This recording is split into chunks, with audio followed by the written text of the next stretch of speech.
Sir ஆளுநர் R. N.. Ravi என்ன சொல்றாருன்னா, இந்தியாவுல அதிக தொழில் வளர்ச்சி கொண்ட மாநிலமா தமிழ்நாடு இருந்தாலும் அதிக தொழில் உற்பத்தி பண்ண மாநிலம் குஜராத்.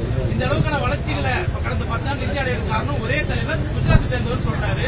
தமிழ்நாடு அதிக வளர்ச்சி இல்லைங்கிறதே அவர் குறிப்பிடுறாரு. இது எப்படி பாக்குறீங்க? தமிழ்நாட்டை பொறுத்தவரை எங்க ஆட்சியில் வளர்ச்சி இருந்தது. இப்ப அவருடைய 10 ஆண்டுகள்னா அவர் சரியா எடுத்து படிக்க சொல்லுங்க அவரை ஆளுநரை. புரியுதுங்களா?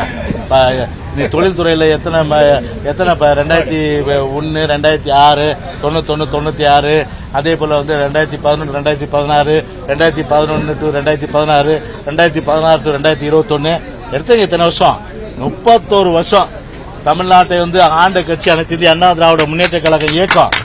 ஏன்னா அந்த அடிப்படையில் 31 வருஷம் பாத்தீங்கன்னா சமூகம், கல்வி, பொருளாதாரம் எல்லாவற்றிலும் உயர்வு தந்த ஆட்சினா பொன்மனச்செம்மல் புரட்சி தலைவர் இது கண்டெடுத்த அனைத்து இந்திய அண்ணா திராவிட முன்னேற்ற கழக ஆட்சி மட்டும்தான்.